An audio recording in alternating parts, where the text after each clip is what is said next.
বন্ধুসকল career canvas YouTube চেনেললৈ আপোনালোক সকলোকে আকৌ এবাৰ স্বাগতম জনাইছোঁ। যেহেতু এডিআৰই পৰীক্ষা আহি পাইছেহি, সেয়েহে আমি যোৱা 5 বছৰত আটাইতকৈ বেছিকৈ অহা যিবিলাক প্ৰশ্ন আছে সেইসমূহ আলোচনা কৰি আছোঁ আমাৰ চেনেলটোত। ইয়াৰ আগতেও আমি এটা ভিডিঅ'ত যোৱা 5 বছৰত আটাইতকৈ বেছিকৈ অহা কিছুমান প্ৰশ্নটো আলোচনা কৰিছিলোঁ। যদি আপোনালোকে ভিডিঅ'টো চোৱা নাই, আমাৰ চেনেলত গৈ ভিডিঅ'টো চাই ল'ব পাৰে।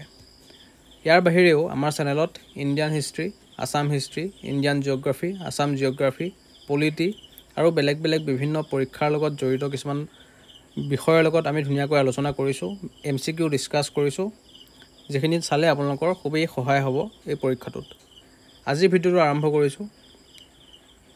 প্ৰথম প্ৰশ্নটো আছে, সতী জয়মতী দিৱস কেতিয়া পালন কৰা হয়? সতী জয়মতী দিৱস পালন কৰা হয় 27 মাৰ্চ তাৰিখে। মনত ৰাখিব, সতী জয়মতী দিৱস পালন কৰা হয় 27 মাৰ্চ তাৰিখে। তাৰ পাছৰ প্ৰশ্নটো চাওক। প্ৰশ্নটো আছে, অসমীয়া সংস্কৃতিৰ মূল ভেটি কি? অসমীয়া সংস্কৃতিৰ এটা মূল ভেটি আছে, সেই মূল ভেটিটো হ'ল সমন্বয়। মনত ৰাখিব যে অসমীয়া সংস্কৃতিৰ যি মূল ভেটি আছে, সেই মূল ভেটিটো হ'ল সমন্বয়। তাৰ পাছৰ প্ৰশ্নটো চাওক। প্ৰশ্নটো আছে, কোনটো গ্ৰহৰ কোনো উপগ্ৰহ নাই? আমাৰ সৌৰজগতৰ যিবিলাক গ্ৰহ আছে, সেই গ্ৰহবিলাকৰ কিছুমান উপগ্ৰহ আছে, যেনেকৈ আমাৰ পৃথিৱীৰো উপগ্ৰহ আছে, কিন্তু বুধ গ্ৰহৰ কোনো উপগ্ৰহ নাই। ঠিক আছে, বুধ গ্ৰহৰ কোনো উপগ্ৰহ নাই। সেয়েহে উত্তৰটো হ'ব যে কোনটো গ্ৰহৰ কোনো উপগ্ৰহ নাই, সেই গ্ৰহটোৰ নাম হ'ব বুধ গ্ৰহ। তাৰ পাছৰ প্ৰশ্নটো চাওক। প্ৰশ্নটো আছে, আহোমসকলৰ বিবাহ প্ৰথা কি নামেৰে জনা যায়? আহোমসকলৰ বিবাহ প্ৰথা এটা আছে। তেখেতসকলে এটা বেলেগ বা সুকীয়া পদ্ধতিৰে বিবাহ সম্পন্ন কৰে। সেই যিটো বিবাহ প্ৰথা আছে, সেই প্ৰথাটোক আমি কি বুলি ক'ব পাৰোঁ? চকলং বুলি জানো। তাৰ পাছৰ প্ৰশ্নটো চাওক। প্ৰশ্নটো আছে, নামঘোষা কোনে লিখিছিল? নামঘোষা কোনে লিখিছিল? শ্ৰী শ্ৰী মাধৱদেৱে লিখিছিল। অসমত থকা কোনো চাগে এইটো প্ৰশ্নৰ উত্তৰ নজনা কোনো নাই যে নামঘোষা কোনে লিখিছিল। আমি সকলোৱে জানো যে নামঘোষাখন লিখিছিল শ্ৰী শ্ৰী মাধৱদেৱ। তাৰ পাছৰ প্ৰশ্নটো চাওক। প্ৰশ্নটো আছে, প্ৰেম আৰু ৰদালিৰ কবি বুলি কাক জনা যায়? কবিতা আৰু কবিৰ ওপৰত প্ৰায় প্ৰশ্ন আহি থাকে, সেয়েহে এনেকুৱাবোৰ প্ৰশ্ন উত্তৰ আপোনালোকৰ কাৰণে খুবেই জৰুৰী। আৰু প্ৰশ্নটো আছে যে প্ৰেম আৰু ৰদালিৰ কবি বুলি কাক জনা যায়? প্ৰেম আৰু ৰদালিৰ কবি বুলি জনা যায় হীৰেণ ভট্টাচাৰ্যক। হীৰেণ ভট্টাচাৰ্যক আমি প্ৰেম আৰু ৰদালিৰ কবি বুলি জানো। তাৰ পাছত চাওক। প্ৰশ্নটো আছে, গদাধৰ সিংহৰ আহোম নামটো কি? ইয়াত নাম হ'ব লাগিছিল, নাট হৈ গ'ল। কিন্তু আপোনালোকে চাব যে গদাধৰ সিংহৰ আহোম নামটো কি? গদাধৰ সিংহৰ আহোম নামটো হ'ল চুপাতফা। তেখেতৰ যিটো আহোম নাম আছিল, আহোম নামটো হ'ল চুপাতফা।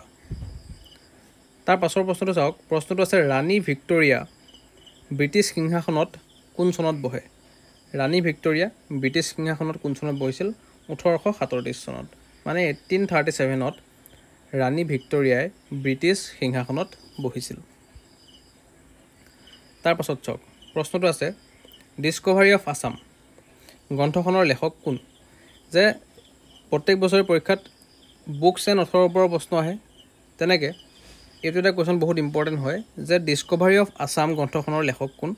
এই ডিস্কভাৰী অফ আছাম নামৰ যিখন কিতাপ আছিল, সেই কিতাপখন লিখিছিল সতীশ চন্দ্ৰ কাকতি। সেয়েহে ইয়াৰ উত্তৰটো হৈ যাব সতীশ চন্দ্ৰ কাকতি।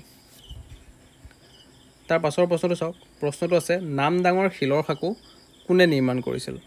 নামদাঙৰ শিলৰ সাঁকোৰ নাম আমি সকলোৱে শুনিছোঁ, গানত শুনিছোঁ, কবিতাত শুনিছোঁ।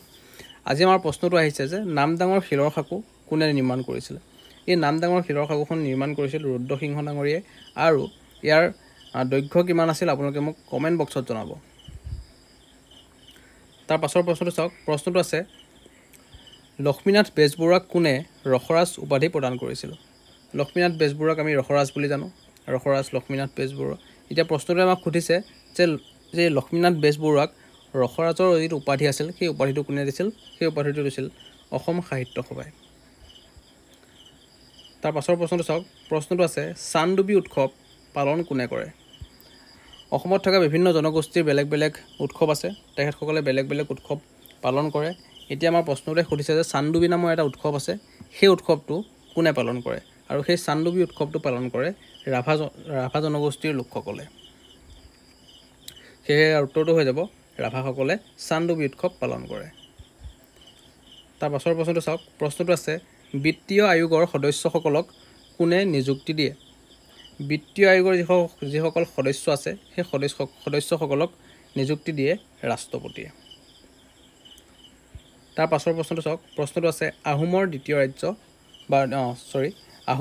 ৰাজধানী কি আছিল? আহোমৰ দ্বিতীয় ৰাজধানী কি আছিল? আহোমৰ দ্বিতীয় ৰাজধানী আছিল গড়গাঁও। ঠিক আছে, আহোমৰ দ্বিতীয় ৰাজধানী আছিল গড়গাঁৱত। তাৰ পাছৰ প্ৰশ্নটো চাওক। প্ৰশ্নটো আছে এখন বিলক বিত্তীয় বিল বুলি কোনে স্বীকৃতি দিয়ে? এখন বিলক বিত্তীয় বিল বুলি কোনে স্বীকৃতি দিয়ে? সেই বিলখনক বিত্তীয় বিল বুলি স্বীকৃতি দিয়ে লোকসভাৰ অধ্যক্ষই। বৰ্তমান ভাৰতৰ যিখন লোকসভা আছে, লোকসভাৰ অধ্যক্ষ কোন? সেইজনৰ নাম হ'ল ওম বিৰলা। ঠিক আছে, ওম বিৰলা হ'ল বৰ্তমান লোকসভাৰ অধ্যক্ষ। তাৰ পাছৰ প্ৰশ্নটো চাওক। প্ৰশ্নটো আছে কলিকতাত কেতিয়া অসমীয়া সাহিত্য চৰা প্ৰতিষ্ঠা কৰা হৈছিল? কলিকতাত কেতিয়া অসমীয়া সাহিত্য চৰা প্ৰতিষ্ঠা কৰা হৈছিল? ইয়াৰ উত্তৰটো হ'ব 1872, মানে 1872 চনত কি কৰা হৈছিল? কলিকতাত অসমীয়া সাহিত্য চৰা প্ৰতিষ্ঠা কৰা হৈছিল। তাৰ পাছৰ প্ৰশ্নটো চাওক। প্ৰশ্নটো আছে জাতীয় শিক্ষানীতি 1986 গ্ৰহণৰ ক্ষেত্ৰত পৃষ্ঠপোষকতা কৰা ব্যক্তিজন কোন আছিল? জাতীয় শিক্ষানীতি 1986 গ্ৰহণৰ ক্ষেত্ৰত পৃষ্ঠপোষকতা কৰা ব্যক্তিগৰাকীৰ নাম আছিল ৰাজীৱ গান্ধী।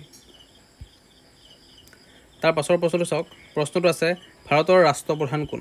ভাৰতৰ ৰাষ্ট্ৰপ্ৰধান কোন? ভাৰতৰ ৰাষ্ট্ৰপ্ৰধান হ'ল ৰাষ্ট্ৰপতি। তাৰ পাছৰ প্ৰশ্নটো চাওক। প্ৰশ্নটো আছে বেজবৰুৱাৰ পদৰ সৃষ্টি কোনে কৰিছিল?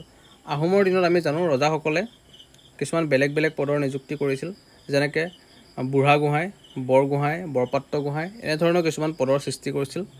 এতিয়া আমাক প্ৰশ্নটোৱে সুধিছে যে বেজবৰুৱা নামৰ এটা পদ আছে, সেই পদটো কোনজন ৰজাই বা কোনজন ৰজাৰ দিনত নিৰ্মাণ কৰা বা সৃষ্টি কৰা হৈছিল? ইয়াৰ উত্তৰটো হ'ব ৰুদ্ৰসিংহৰ দিনত। ৰুদ্ৰসিংহৰ দিনত বেজবৰুৱা নামৰ যিটো পদৰ সৃষ্টি কৰা হৈছিল। তাৰ পাছৰ প্ৰশ্নটো চাওক। প্ৰশ্নটো আছে অসমত স্বাধীনতা পুনৰুদ্ধাৰৰ শেষ ৰণ বুলি কাক কোৱা হয়? অসমত স্বাধীনতা পুনৰুদ্ধাৰৰ শেষ ৰণ বুলি কাক কোৱা হয়? সেই ৰণখনক কোৱা হয় মহাগড়ৰ ৰণ। মহগড়ৰ ৰণ। অসমত স্বাধীনতা পুনৰুদ্ধাৰৰ শেষৰ যিখন ৰণ আছিল সেই ৰণখনৰ নাম হ'ল মহগড়ৰ ৰণ। ঠিক আছে। তাৰপাছত চাওক স্বাধীন ভাৰতৰ প্ৰথম ৰাষ্ট্ৰপতি কোন আছিল? স্বাধীন ভাৰতৰ প্ৰথম ৰাষ্ট্ৰপতি কোন আছিল আপোনালোকে মোক কমেণ্ট বক্সত জনাব। যাৰ কমেণ্টটো শুদ্ধ হয় মই তেখেতসকলৰ কমেণ্টত হাৰ্ট দি দিম, যাতে সকলোৱে বুজি পায় যে কোনটো উত্তৰ শুদ্ধ। আজিলৈ ভিডিঅ'টো ইমানতে সামৰিছোঁ। ভিডিঅ'টো চোৱাৰ বাবে বহুত বহুত ধন্যবাদ। লাইক কৰি দিব যদি ভিডিঅ'টো চাই ভাল পাইছে। কমেণ্ট বক্সত জনাব কেনেকুৱা পাইছে আপোনালোকে ভিডিঅ'সমূহ চাই, আৰু শ্বেয়াৰ কৰি দিব নাপাহৰিব আপোনালোকৰ লগৰ বন্ধু বান্ধৱীসকলৰ মাজত। লগ পাম আকৌ নেক্সট ভিডিঅ'ত। ধন্যবাদ।